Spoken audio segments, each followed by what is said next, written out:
Tan was only 10 when he began hauling water from the village well.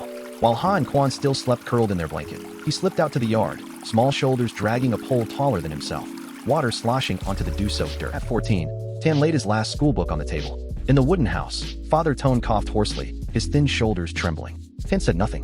He picked up the hoe and walked out to the rice field where his father could no longer go. That winter, Father Tone could not leave his bed. Tan cycled 30 kilometers each dawn to load cargo in town, then rubbed warm oil on his father's back at night.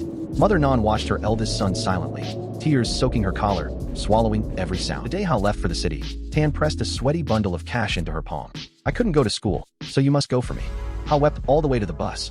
Tan turned and walked back to the fields, hiding red eyes beneath his straw hat. That evening, Mother Nan sat on the porch beneath a pale moon.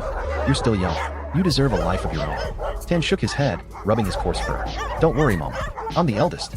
I'll take care of everything." On Ha's wedding day, Tan came home just long enough to share one meal before boarding the night bus back to the construction site.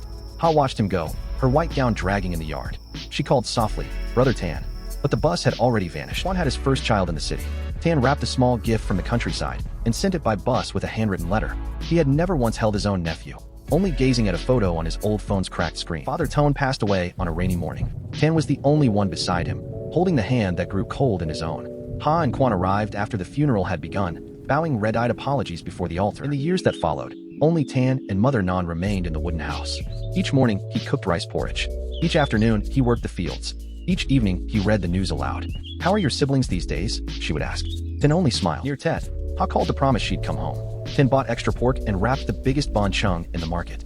But on New Year's Eve, only he and Mother sat before the cold meal. "They must be busy, Mama," he said quietly. Mother Nan grew weaker with every harvest. Tan abandoned the fields and stayed by her bed day and night, spooning porridge to her lips, wiping the sweat from her brow. "You suffer too much, my child," she whispered, squeezing his paw tightly. Mother died on a December night. Ha and Quan came home weeping on his chest. But 3 days later, they rushed back to the city, leaving Tan alone in the hollow wooden house, with only the wind whispering through the cracks. That night, Tan sat on the porch staring at the yellowed family photo on the wall. 40 years old, and no one had ever waited for him to come home. Mother's old clay kettle still stood on the stove, quietly releasing a thin trail of steam. Then Tan fell ill. He told no one, lying alone as termites gnawed the old wood through the night. It was a neighbor's child who brought soup and found him burning with fever for days, lips cracked, unable to speak a word. The news reached Ha and Quan in the middle of a meeting. They dropped everything and caught the first bus home. Pushing open the wooden door, they found him curled on their mother's old bed. Quan burst into tears. "Brother, all these years, I never knew." That night, Ha cooked porridge and Quan held his hand. Tan opened his eyes and smiled faintly. "I never needed you to know. As long as you two lived well, I was happy."